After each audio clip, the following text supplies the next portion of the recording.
prepared, you missed the greatest fight of the year. This Marciano's another Dempsey. Why, the way he belted that Lewis was something to see. Lewis is through for real now. He should have quit while he was ahead. What are you doing here? I thought you were going home. Well, Rocky almost knocked him out of the ring. The kid's got a punch like a 10-ton truck. He'll be the next champ for sure. Well, I better go write my story. Well, I'll write the story. But you didn't see the fight. I'll write the real story.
It began obscurely back in '32 in the black bottoms of Detroit with a kid named Joseph Louis Barrows and a neighborhood pal named Johnny. Man, you should have seen the kid last night. Did he give it to that other guy? Bam! Wham! And he knocked him down. And the other guy was out. Wait, Joe, let me show you how he did it. He came out up on his toes like this and flicked him with the left. And then he threw a right and then a hook. And the other guy threw a right cross and missed the kid, and the kid hardly moves off stride. Just like you didn't lose your balance when I shoved you then. You got a good sense of balance. Ain't nobody can knock you off your feet. Man, you're too big. Wait a minute, Joe. I want to show you a picture of the kid. Just a skinny old boy, not a big boy like you. You could be a better fighter than him. You could even earn more money. And I know a guy that could teach you in hardly no time at all.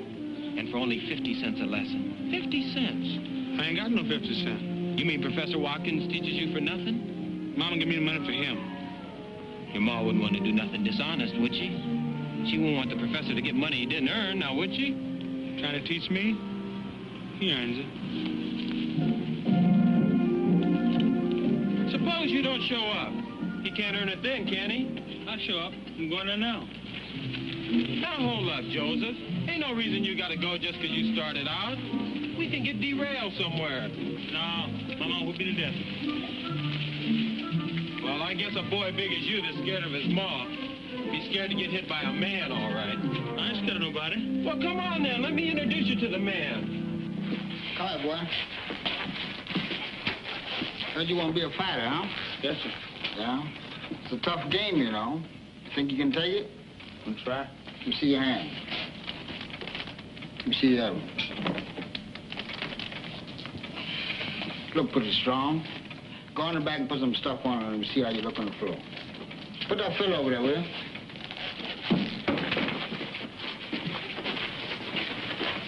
Snap that jab. Snap that jab. Put your hand all the way down. Okay. Put your hand out. Let me see how you can. Not like that. Like this. Bend over a little bit. Just like that. See? Now, jab in this hand. Not like this. This way. Hold your hand out. Let me show you what I mean. See? Snap it. Esemai, do it again. That's it. Let me see this hand right behind it. Fast right hand behind it. No, a little bit faster than that. No, like this. You see your stick, fast. That's it. And then jab again. Let me see you jab again. Now. Go ahead. Stick it. A couple times. Double up on it. That's good. See? Fast right hand behind it. Now stick the left hand out. Stick like you mean it. That's it. Stick a couple of times. Fast right hand. Let's go. That's it. Nice. Stick again. See if you can bring that hook back after that right hand. That's it. Right back sticking. That's right. That's right hand. Let's go. Let's go. Hey, Joe. You forgot that fiddle there, buddy.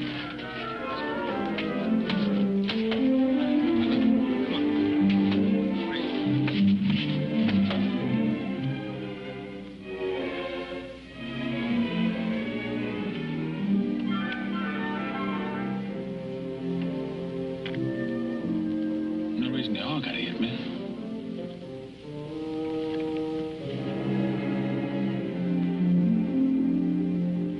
Jab again. Next time he jab, now you count with the right hand. Jab him again. As you see now, you got to hit with that right hand. Now you drop the left hand. You got to bring it up a little higher. See, now I see you jab again. Go ahead, jab. No.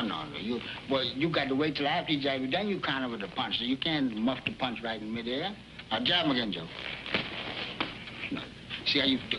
Like this. Can't you do like this? And bring it right back here. He can't hit you over this as long as you got this hand like this. Now jab again. Hi, Mom.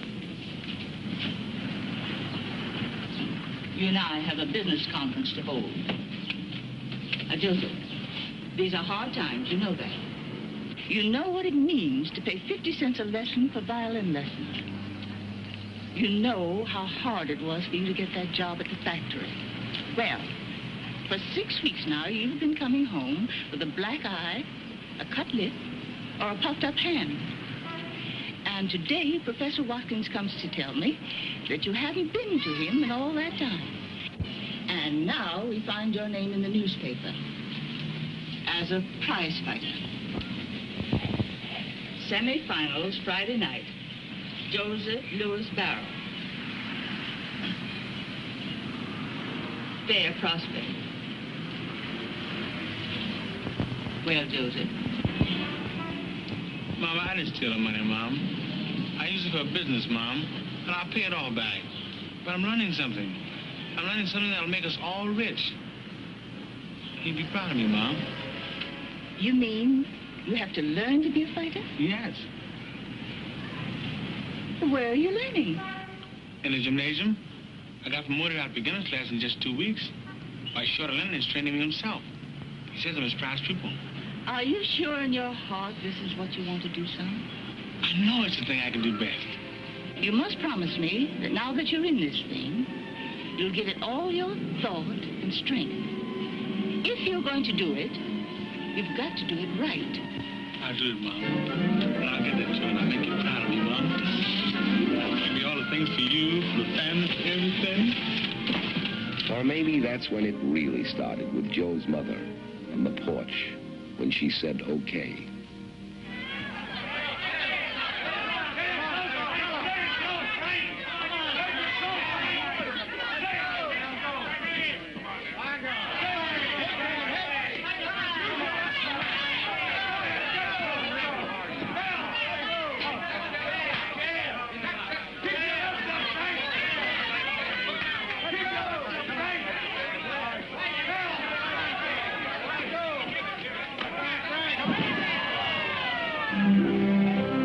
Anyway, Joe won the Detroit Free Press Golden Gloves 175-pound class.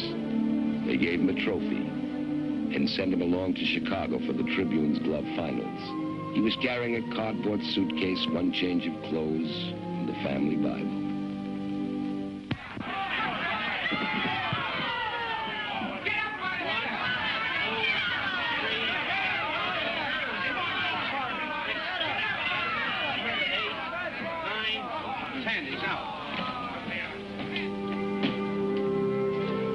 Look, George,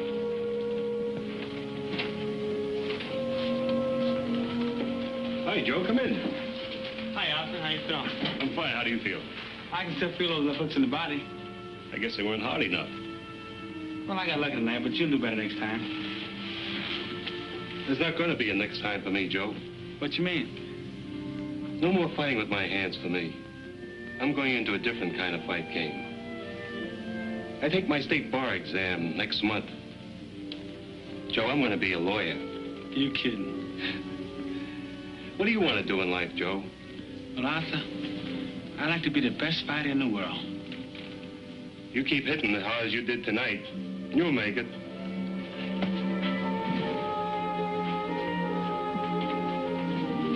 Hey, Arthur, when you pass this law stuff and become a lawyer, I'd like you to be my lawyer. All right, Joe. I'll consider myself retained. Thank you. Joe won the Intercity Amateur title, then the National Amateur Light Heavyweight Championship. Now he was ready to turn pro. The place was a Southside gym in Chicago. The year was 1934. His trainer, Jack Blackburn, pound for pound, one of the greatest fighters who ever lived. Blackburn? I'm Joe Lewis. Mr. Rockford sent me for you, Mr. Black. I'm Blackburn. That's Black over there. Hey, Julian. Yeah? Time. Mr. Black, Joe Lewis. Well, hello. We've been expecting you. Come with me. Hey, Joe. You been carrying that bag in the same hand all the time? Yes, Mr. Blackburn. Come back here.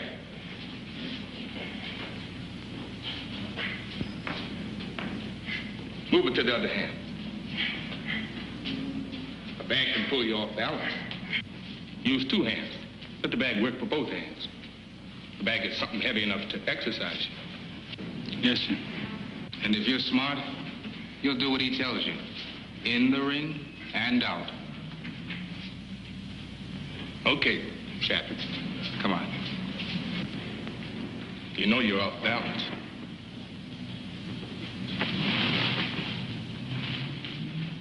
Keep that right foot back of the left. All the time.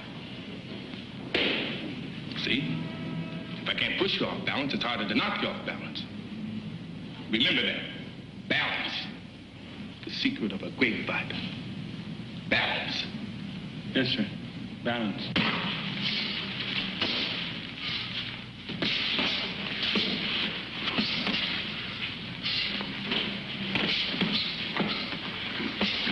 Balance. Time.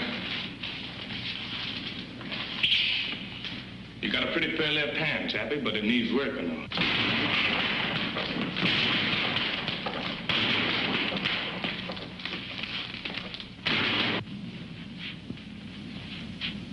Now you try. In.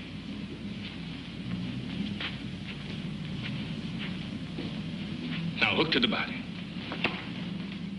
Keep your right hand up so you don't get hit with the right. Now to the head.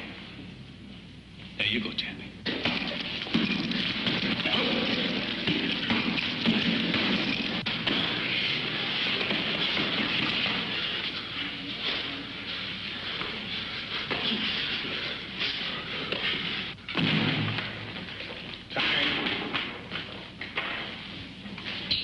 Got a pretty good left hand, Chappie. Not good as Joe Gans, but pretty good for you.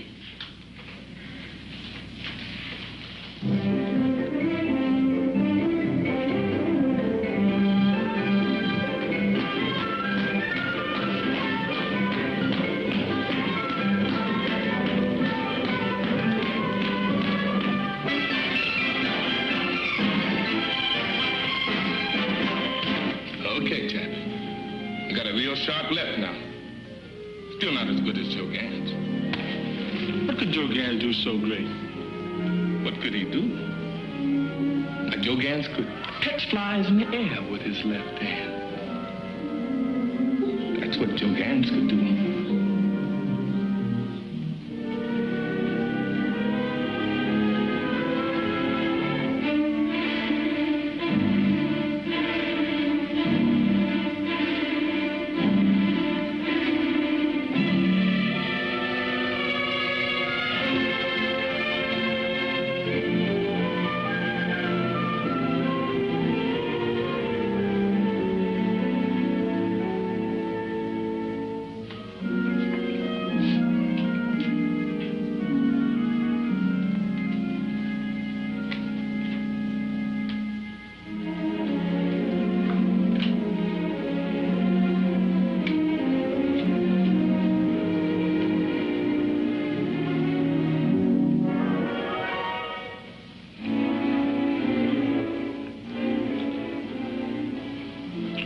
What was that man's name again?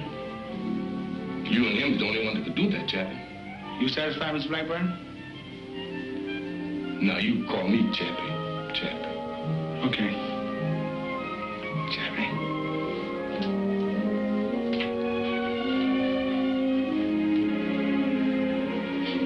Play.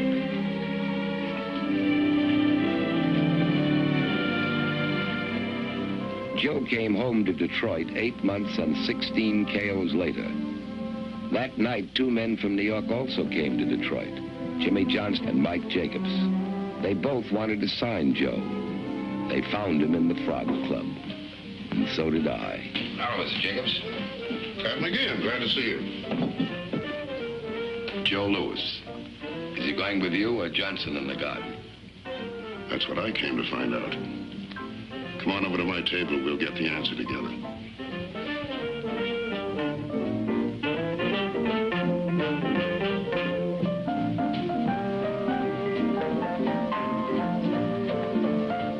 Which one do you want? Jacobs or Johnston?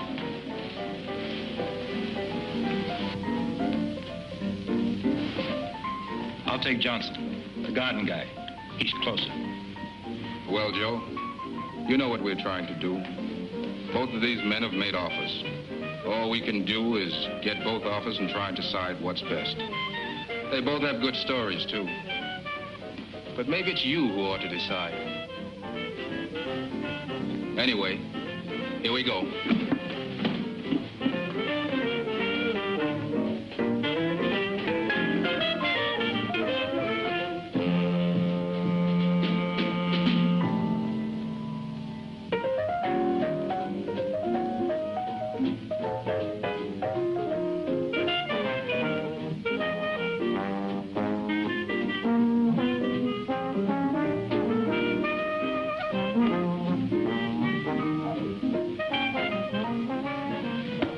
Johnson says he'll open Madison Square Garden to us, but he makes a condition.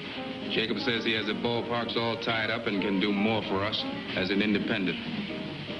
But what's the condition? We have to do things his way. He'll make the matches for Joe. The matches he sees fit to make. Does that mean handcuffs? I don't think so. How's it sound so far, Chappie?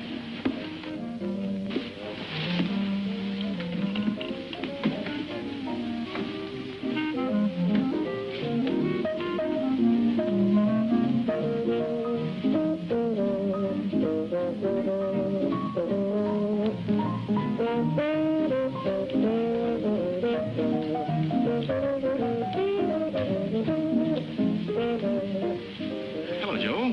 Oh, Bob. Say, that was a real nice fight tonight. Thank you, Bob. We got lucky. You join me? No, thanks. We're leaving right away. Joe, this is my cousin, Marva Trotter. Marva, this is the Joe Lewis. I'm happy to meet you, Mr. Lewis. We've heard such wonderful things about you. Thank you. Are you a Detroit girl? No, I live in Chicago. I'm just here for a visit. Where about in Chicago? I'm in the book.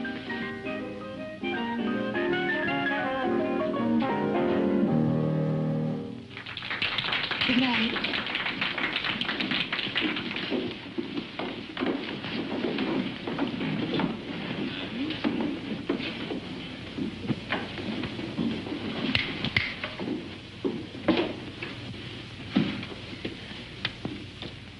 Johnson says he'll make us $1 million. What else? Something one of the boys said. That we gotta remember Joe's a colored fighter. And as a colored fighter, he's got 2 strikes against him already. What did Jacob say? Jacob says he'll make Joe champion.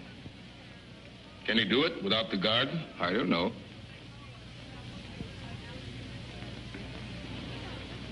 Well, which one do we go with, Chappie? We'll go with the man that'll make us champion. Chappie. Joe, meet Mr. Jacobs. We're with you, Mr. Jacobs, all the way. You made a good choice, Joe. Tad McGeehan, newspaper man. Nice guy. How are you? Fine, Tad.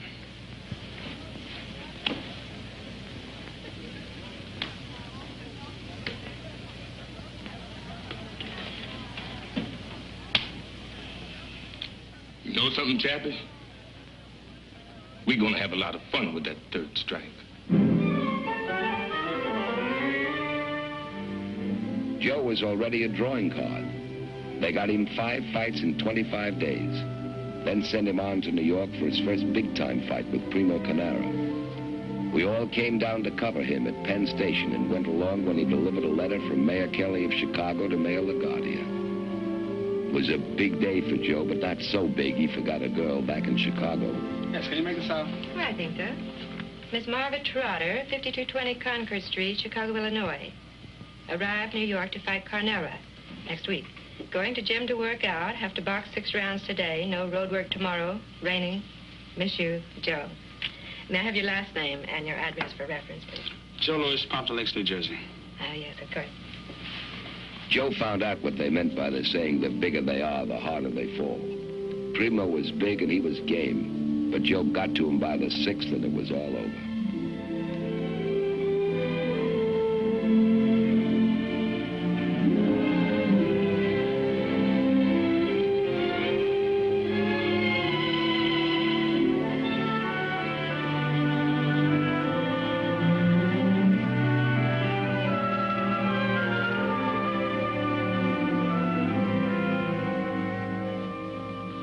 Marvin, now you listen to me. Don't say a word till I'm finished. Now, we've been going out together now for quite a bit. And it's about time you know how I feel about you. A man can't always live in training camps and hotels. He's got to get out and meet other people. Not fighting people. People like you. I love you and I want to marry you. Now, if you don't love me, you tell me so. Do you love me?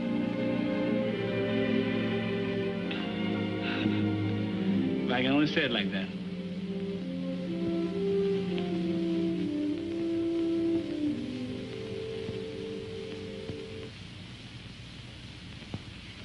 Congratulations, Joe. Congratulations. Yes. You're going to be very happy. Long and happy life.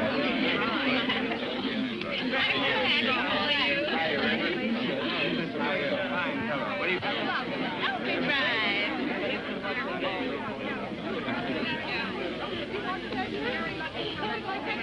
I know. You're leaving to fight Max Baer.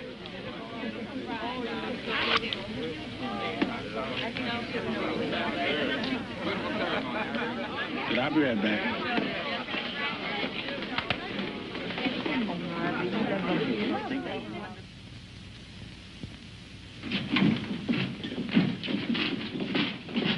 Mr. Black, what did he weigh?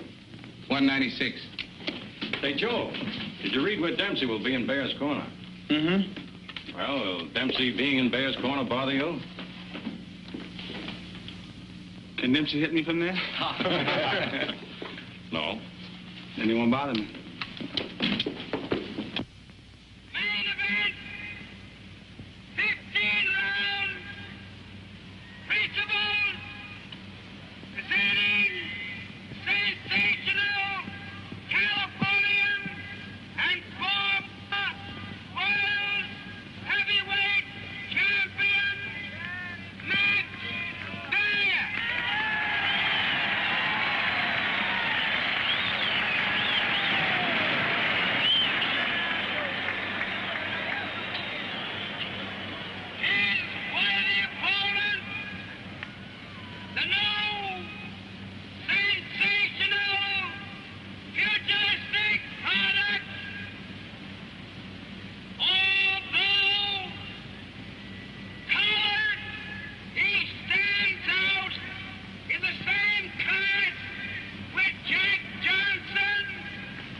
Mike Jacobs sent me those IOUs you signed.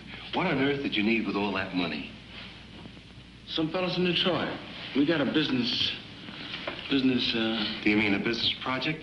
Yeah, that's the word. Several million people live in Detroit. Sometimes I think every one of them has borrowed money from you, Joe. I told you, it's a business project. But I was under the impression you're going to check some of these projects with us. But it's friendly business. With friends. You're getting rid of money pretty fast, son. You can't keep it up at this rate. Don't worry, Arthur. If I need some more money, I'll get it from Uncle Mike.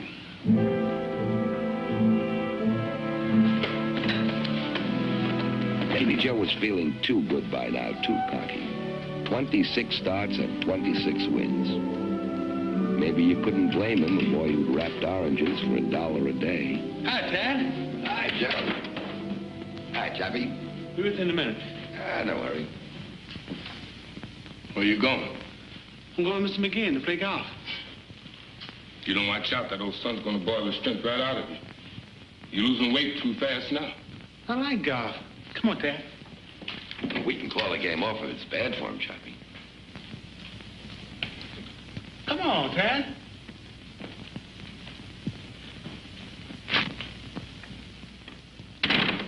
Joe, as you know, you've been chosen by Ring Magazine as the Boxer of the Year. You've been selected not only because of your accomplishments inside the ring, but also because of the fine sportsmanship and conduct you've displayed at all times. Congratulations, Joe, and good luck. Thank you, George. And I'll do my best to live up to this. Well, I guess it's time to cut the cake, Joe. Remember, you get the first piece.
Playing with those kids' toys. What's it look like?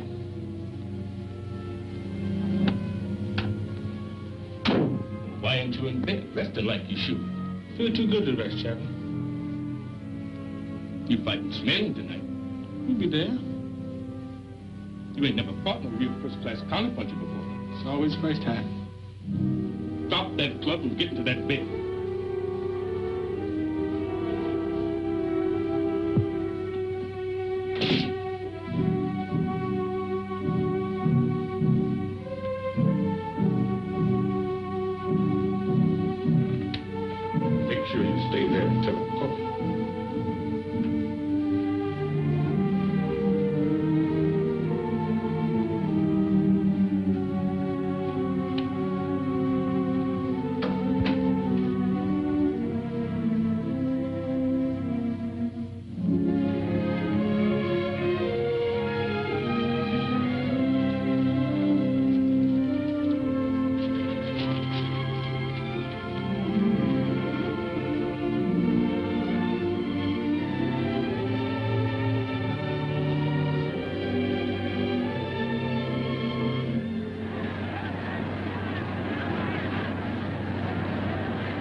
What I'm doing wrong, Chappie?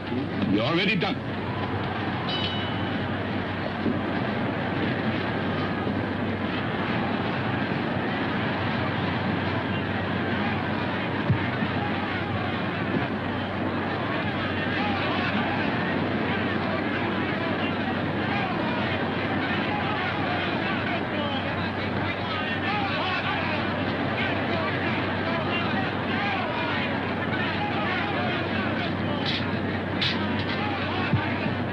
Chappie.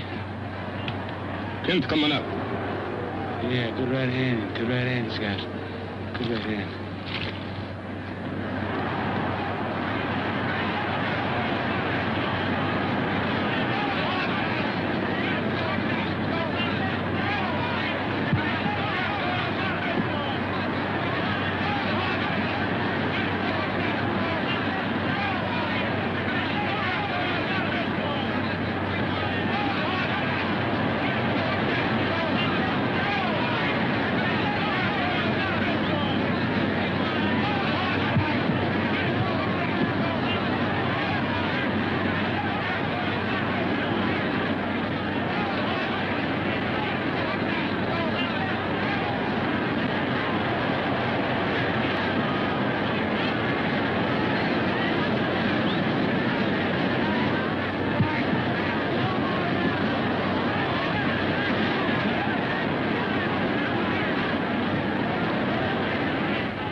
What happened, son?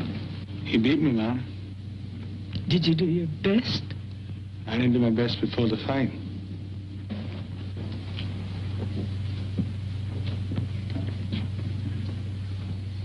Joe, that punch he hit you with in the fifth, the foul, was that the big punch? He beat me fair.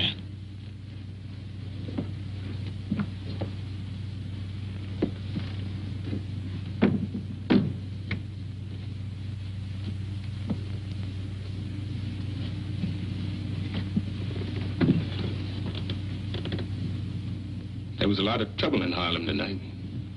Gangs picking fights, running over taxi cabs. Wasn't good. I always said that if I ever did anything to make anybody ashamed of me, I'd want to die. Well, one thing I can say about Chappie, he never makes the same mistake twice. Look, nobody got killed.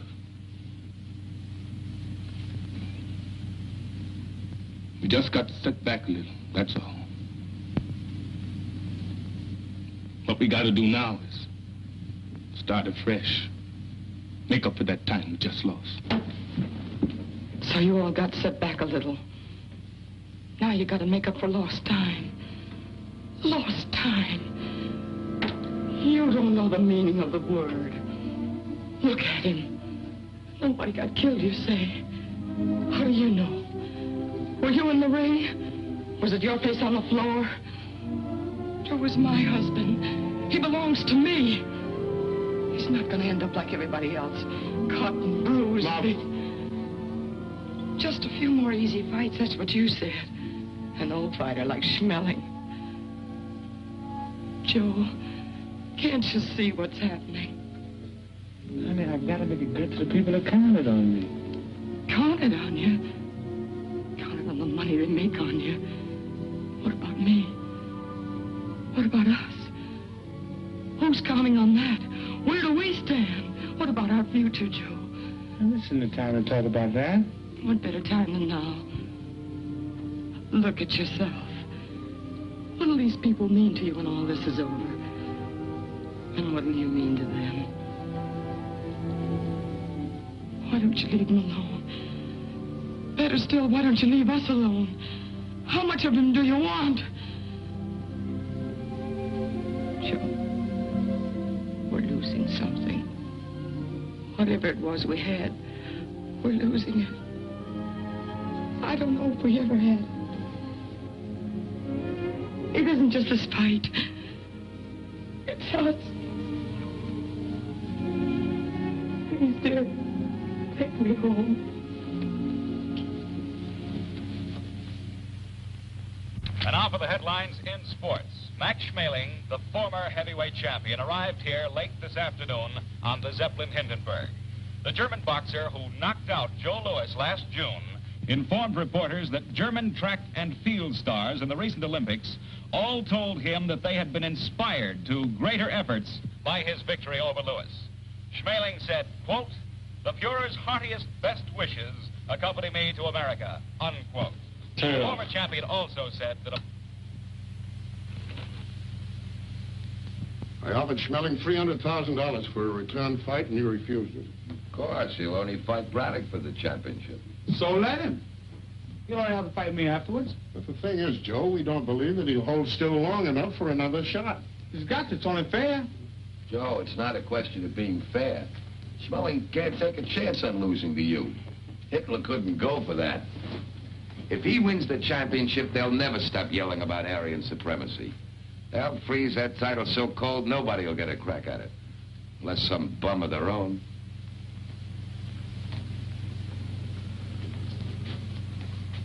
There's got to be a way. I've got to have one more chance at him. Can't let one mistake ruin my whole life.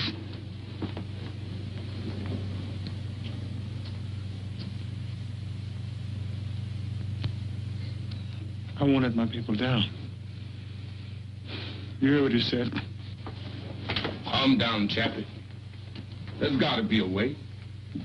There is. I'll call my lawyers, and then we'll talk with Jimmy Braddock.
Thanks, fellas. Good luck, Joe.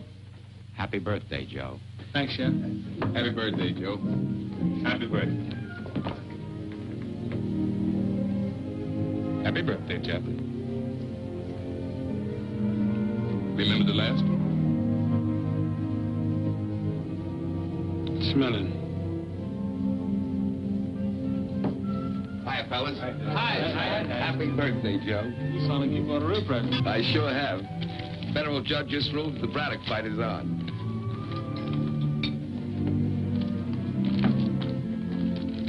Dig right in, Chappie. Every train that don't start until tomorrow.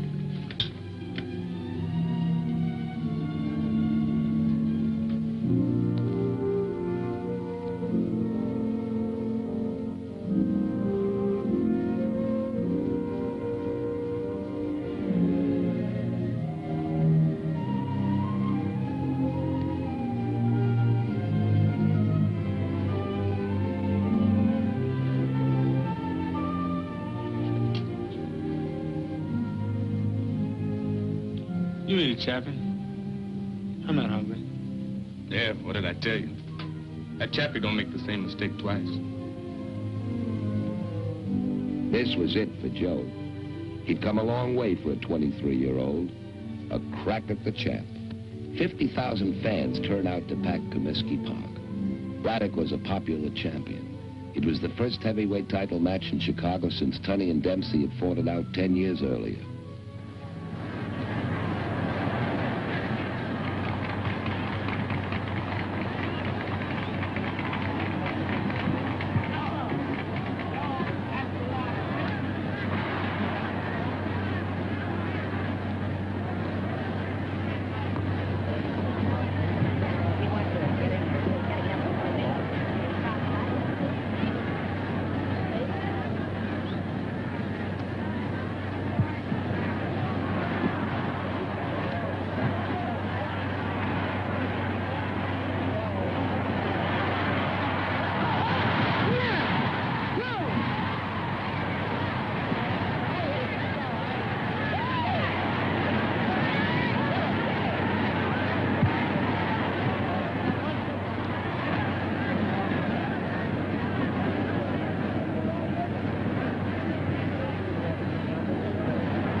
Congratulations, Joe. Thanks, Nick.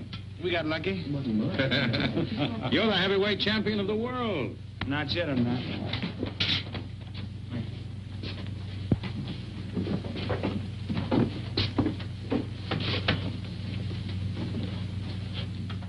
What'd you mean?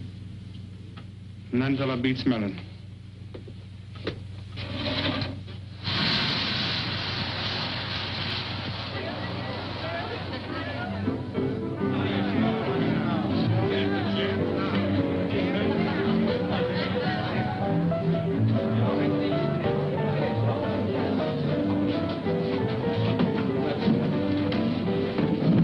Good evening, Mrs. Lewis. How you doing, Champ? How are you? Good. Show will be on in a minute. Thank you. Now, ladies and gentlemen, we come to the highlight of the evening. Accompanied by the Ellis Larkins Trio, the internationally famous songstress, Miss Anita Ellis.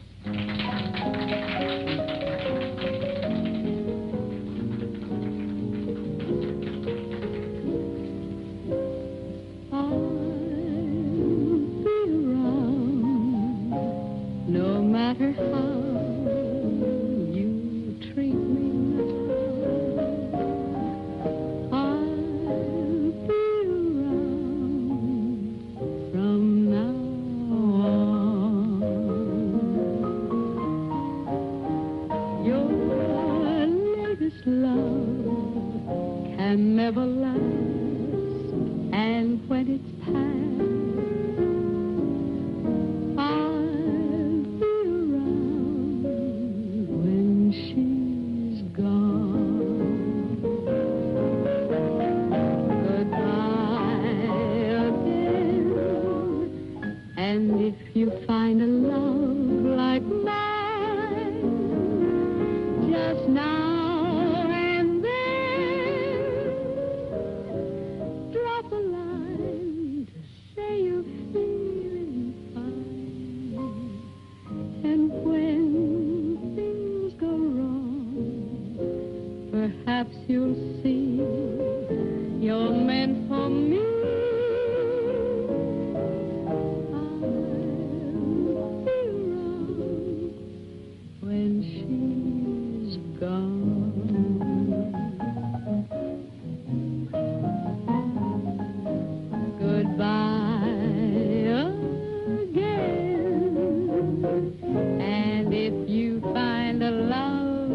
perhaps you'll see you're meant for me.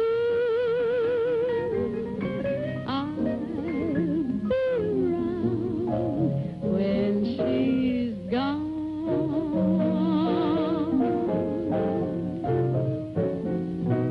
I'll be around when she's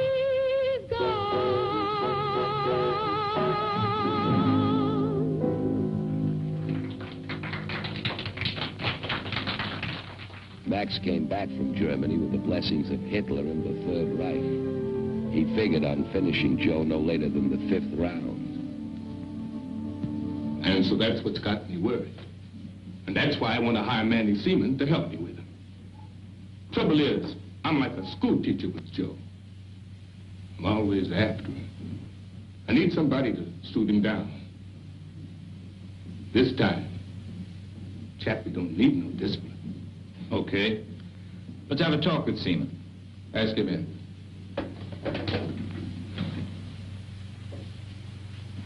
Surprised that Chappie needs help. Roxy, there's one thing about Chappie. We don't have to worry. He knows what he's doing. Mr. Roxburgh, Mr. Black, Mr. Manny Seaman. How do you do? Nice to know you. Have a seat, please.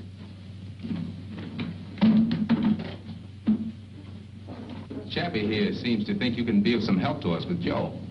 We know you trained Benny Leonard and 5 other world's champions. I hope I can do you some good with the big fella. All right. See what you can do. Lots of luck.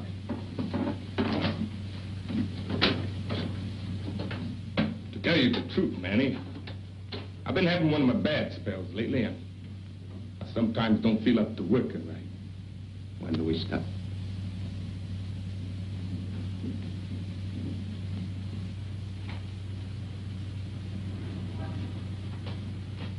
I don't know if I told you I got a box.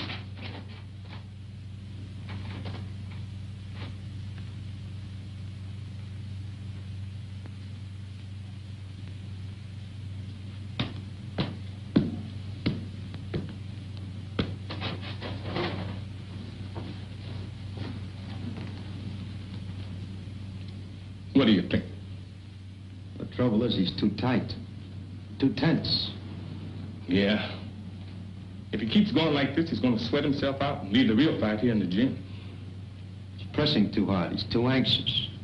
Manny, I wish there was some way we could loosen him up, relax him. But when a boy's young, it's hard for him to relax before a big fight. I remember my first fight with old Sam Langford.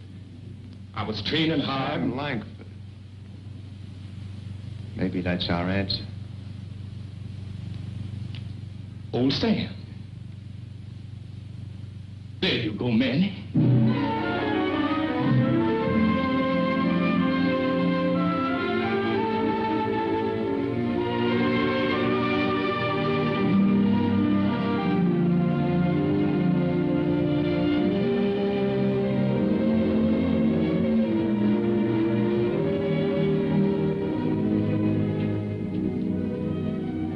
Sit down, boy.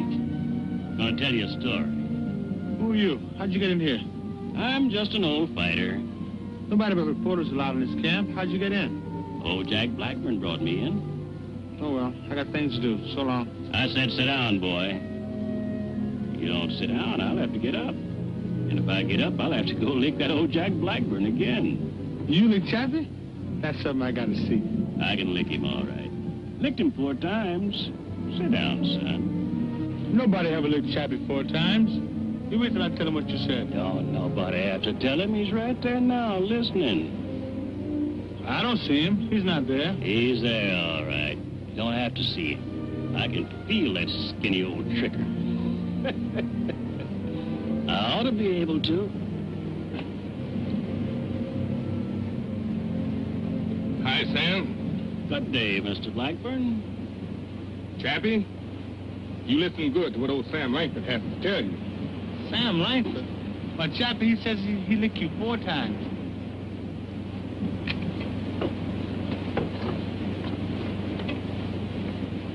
Sam, you know you never licked me. 4 times you tried it, and 4 times it was a draw. Now, 3 of those times You know I licked you, Chappie, 4 times. Don't go lying to this young boy, Chappie. Sam, you know you never really licked me. No? You want me to get up and lick you again? I say good day to you. There you go, Chappie.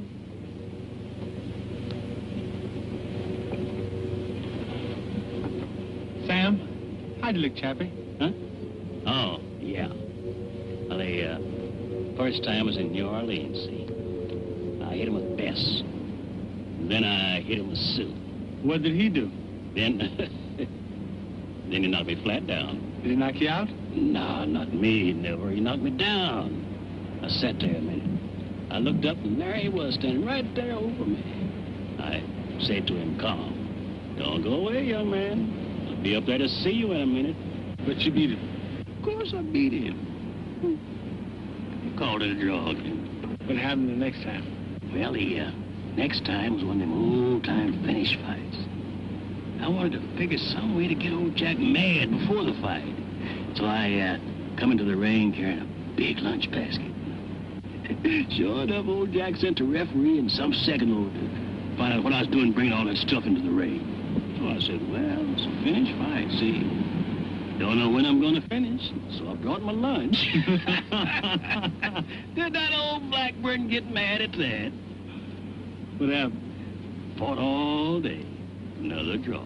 But you licked him. Of course I licked him. Licked him again. They called it a draw. What happened the last time? Oh, yeah, well, nothing much happened that time. But how did it come out? It was one of them no-decision fights, see, and, well, to tell you the truth, son, that's the one fight that, he might have won, maybe. You're a good boy, son. Got nothing to worry about.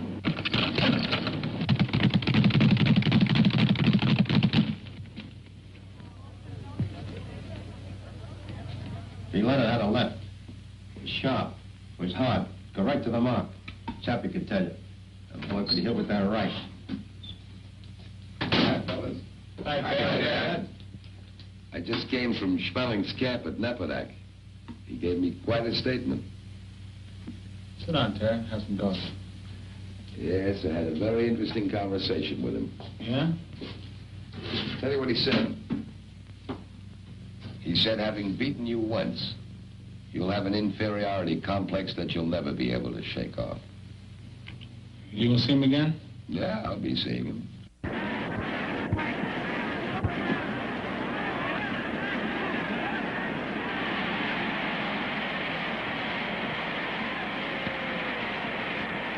I want to impress upon you men now of the terrific responsibility you have in this ring tonight. Not besides the unseen audience that is listening to this, but this great and enthusiastic crowd that have come out here and expect to see one of the greatest fights they've ever witnessed. There you go, Chap.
in shape for the fight in less than a month.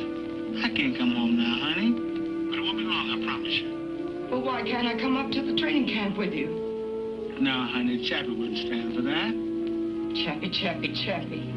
Always Chappie. Maybe you want to be... Anyone could come and get it. They came, and they got it. But every fight separated him from Marva. Training camps, his handlers, time, distance, and the demands of an awestruck public came between them.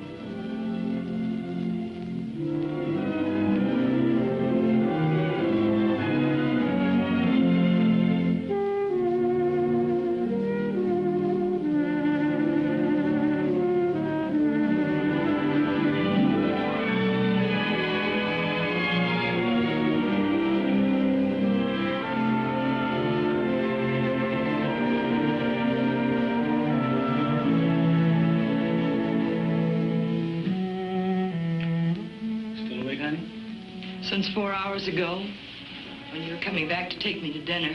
I'm sorry, honey. I couldn't help it. Seems like no matter what I want to do, there's always something I've got to do. Joe, how long can we go on like this? It won't be long, honey. We'll be together, and we'll have so much money, we'll be set for life. A fighter can't last forever. I want to make sure I've got a few good, sound investments, so you can have what you want. It's you I want, Joe. None of the other things mean anything without you.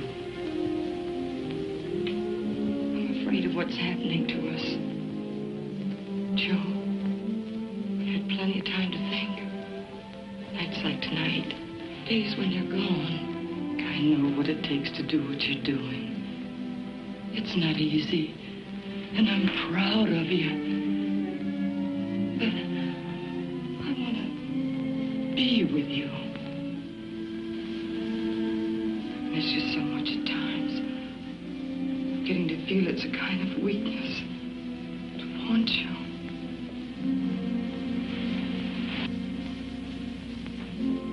After 6 years of loneliness, Marva sued for divorce. Joe didn't know about the courts or subpoenas, but he did instinctively what more husbands might do to settle arguments. Joe, what are you doing? We're going home.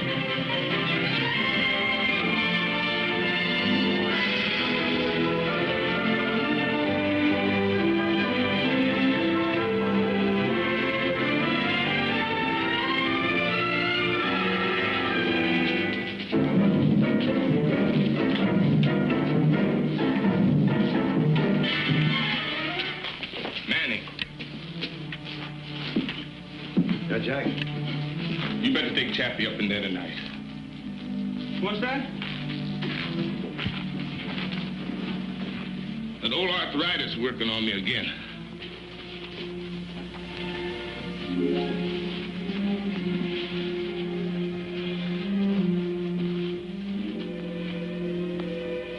You go along with Manny, son. I don't think I could make it up them ring steps. Come on, Chappie. Make your promise. You'll only have to walk up those steps once. Okay, we go.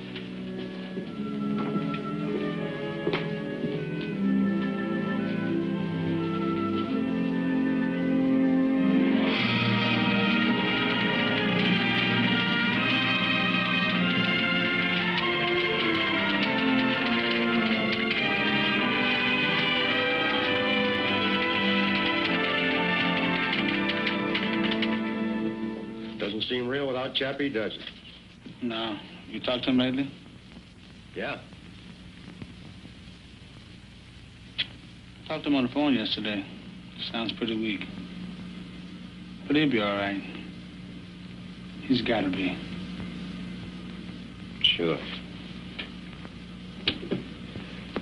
Well, might as well get set. Congratulations, Joe. It was a great fight. How do you feel? Feel pretty good. We had another lucky night. Were you in trouble at any time? Well, at times. He's a good fighter. Joe, this is being shortwave to our troops all over the world. And since you've donated your first Army relief, I'm sure all the boys in uniform would like to hear a word from you. Well, I'm glad I was able to do what I could. Can I say something personal? This microphone is yours, champ. I hope you're satisfied, Chappie. There you go, Chappie. There you go.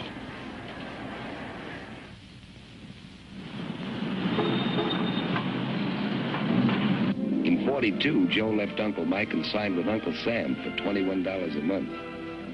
And he made a new kind of appearance at Madison Square Garden. It was a Navy relief show, a night of stars with celebrities from Broadway and Hollywood. Walter Winchell called Joe up from the audience and presented him to the people. I guess none of us will ever forget the short, simple speech he made. I'm only doing what any red-blooded American would do. We are going to do our part, and we will win. Because we're on God's side.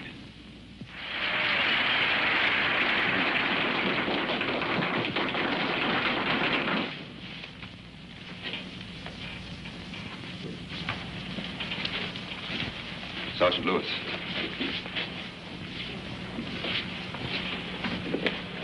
Joe, I've got bad news. Just got a call from Chicago. Jack Blackman's dead.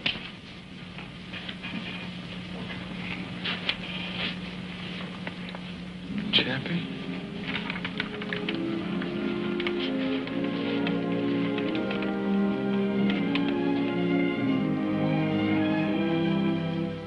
In the next 3 years, Joe traveled more than 50,000 miles doing morale work, talking to other GIs, fighting and refereeing for them and putting on exhibitions. He covered the 48 states, England, France, Italy, Alaska, and the Aleutians.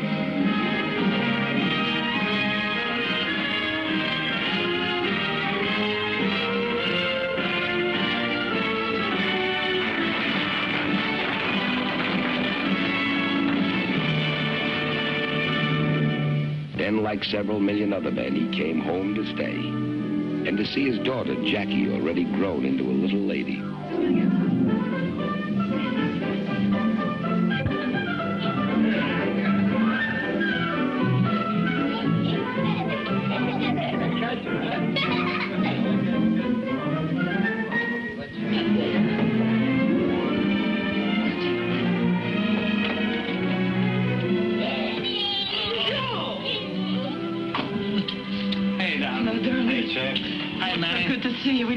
Did you have a good trip?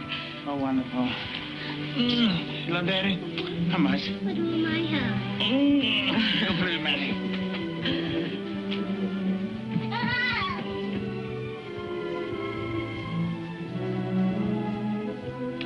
Oh, darling. Until let me look at you. Not at home, darling. Everything will be fine. I know it's going to be all right. No more fights. No more separations. Just you and me and Jackie. Oh, yeah, darling, just like you say.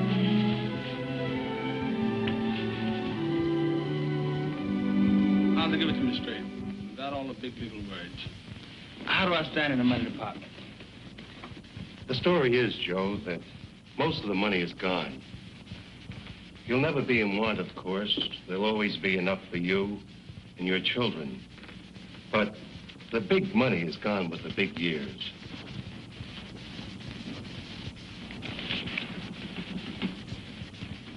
You mean I'm broke? Not in the true sense of the word, Joe. But for you, the way you're used to living and spending money and giving it away, that day is over. You've got to settle down and realize. We've been through all that before. Tell me about this tax money I owe.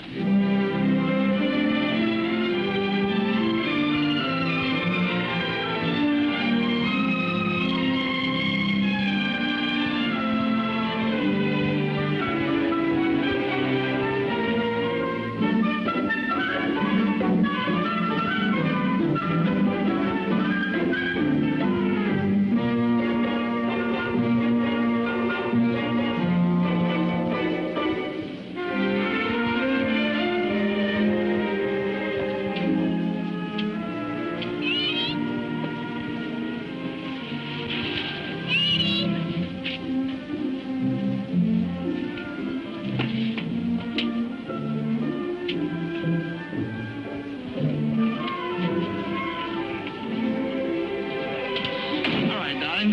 Still up, Daddy? How much? Put on my collar. Go over and see Randy. We thought we'd surprise you and drive down today so you can ride back tomorrow with us for Jackie's birthday party. Honey, I intended to call you about that. You see, I haven't much time before the fight. You wouldn't dare disappoint Jack. But, honey, if I don't get in shape, I'll disappoint a lot of people. Joe, what if we sold everything? Could we meet the tax then? Would you cancel your fight? No. Then we'd have nothing left. We'd have each other. We got that now. Have we? Joe, I don't understand you anymore. It isn't just me. You have a daughter now. She'll never be 3 years old again. But, honey, I can't break training to come to a party with a bunch of kids. But this is your daughter. But I'm a fighter. You're a father, too. Well, let's go, Joe.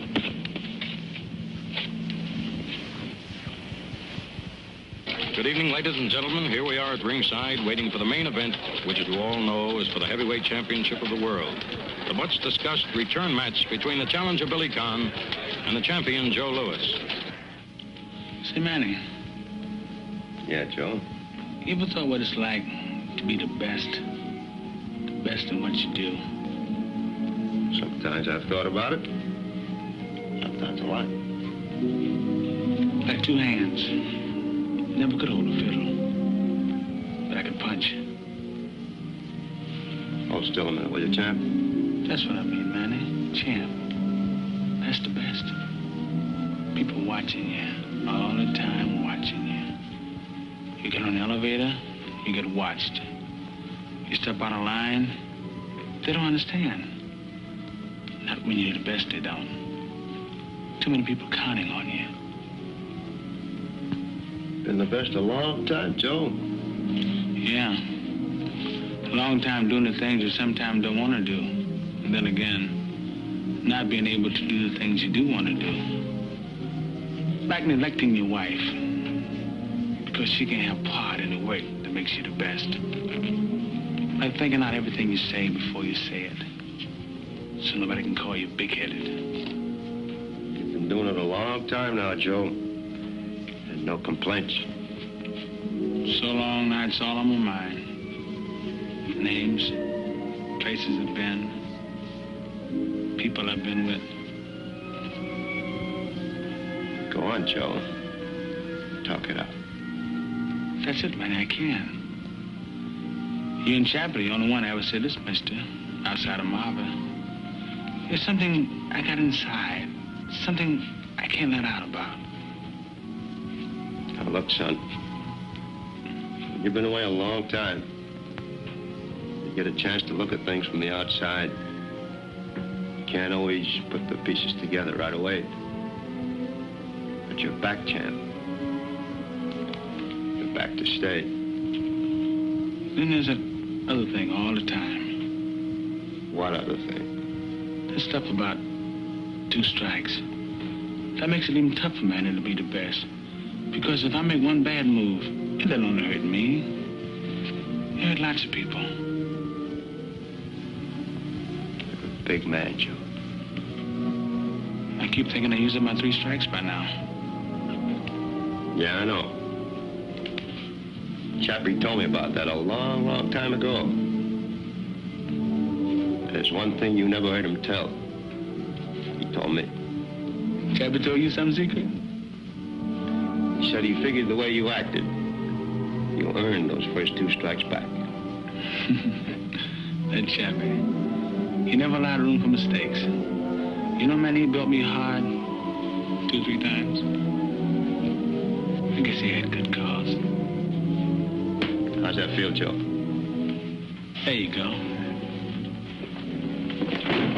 Are you ready? Ready? He's been ready all his life.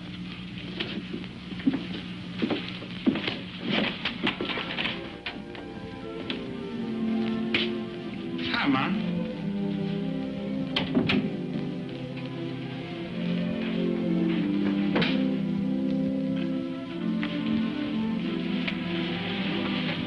What are you doing up so late? Marva asleep? Are you all right? Sure. Let me see.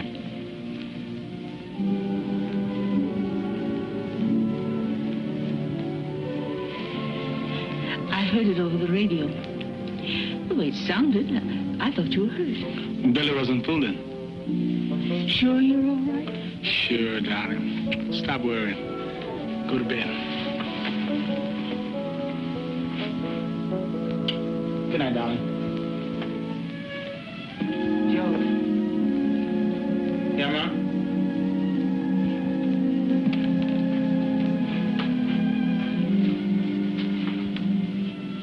Marva isn't inside. She went out? She's gone home. To Chicago. Chicago? To get a divorce.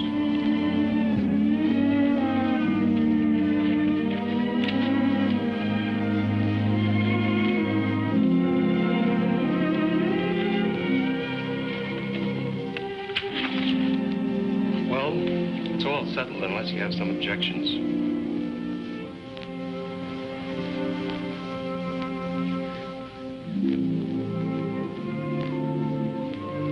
No objections.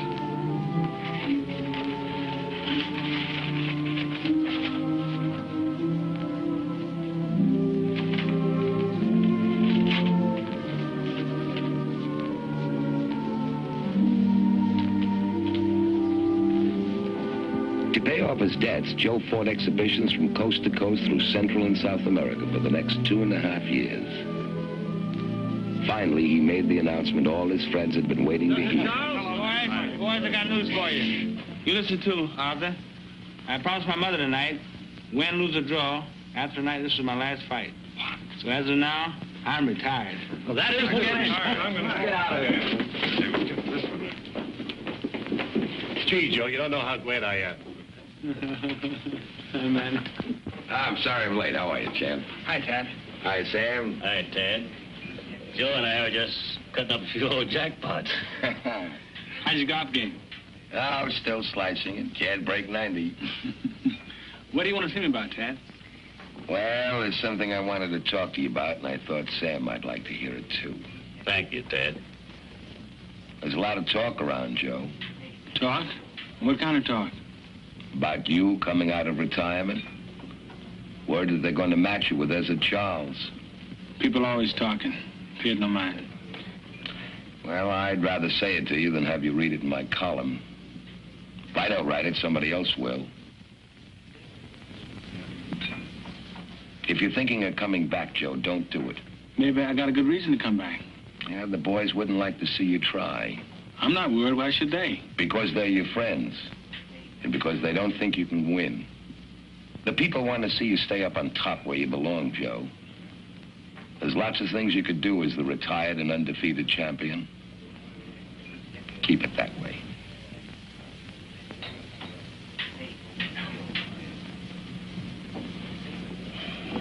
Okay. I said it. I'll have a cup of coffee, huh? You know what champions say to you now? But I'm a fighter, Sam. The only way I know how to make money is to fight. The man's giving you good advice. Better advice than most fighters get.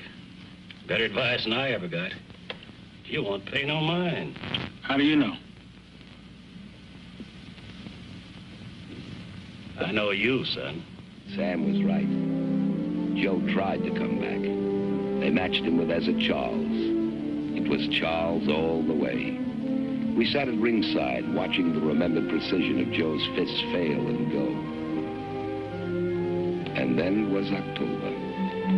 Joe was to meet a 28-year-old from Brockton, Massachusetts, unbeaten in 37 fights. A kid named Rocky Marciano.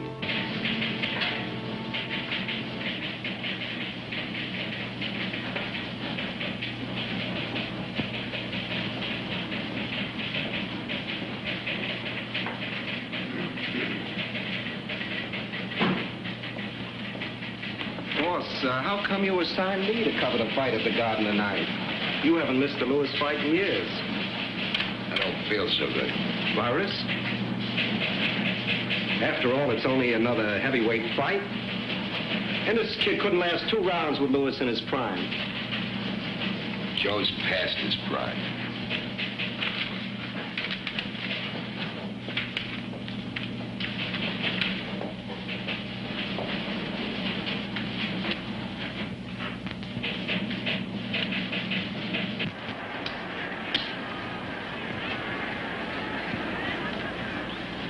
Thanks, Bernard.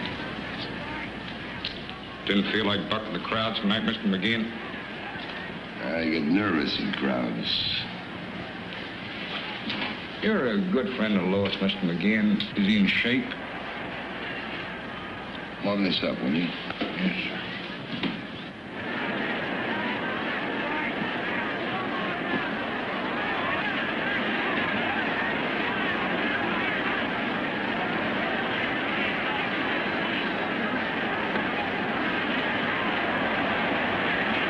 Lois moves around pretty good for a guy his age.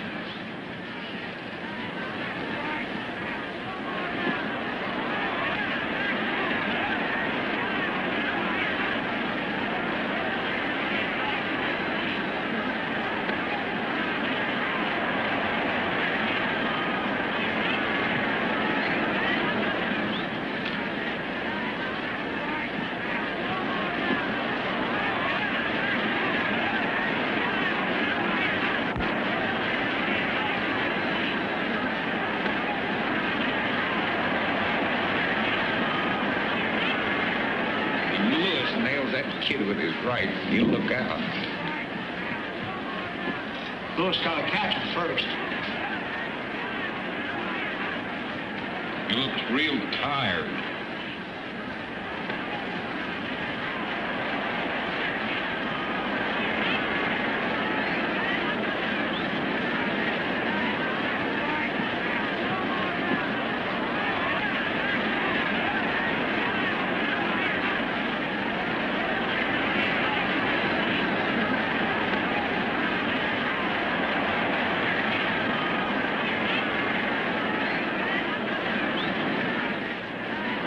Joe's down.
Wait a minute, Joe.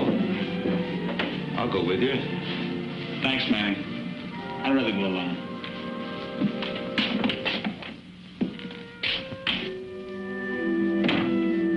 And so tonight I saw the last fight in the career of one of the greatest fighters of all time. There are none among us who will not write finish to the end of an era. Those of us who have come the full road with Joe Louis. From an open-faced cabin in an Alabama cotton patch. From the early days in Detroit. Through the years when no man but Schmeling ever stood over him for the long count. Those who watched him grow, a taciturn boy, into a manhood he made rich with his great goodwill and deep humility. Those among us who saw in his rise a bright and permanent hope for all kids who start on back streets. Those who love him, and those who know him as a credit to the human race. Joe lost his wife, lost his title, lost his money, lost his beloved Chappie. But out of it all, he found himself. And from me, who knows him better than most, I can see a beginning, not an end.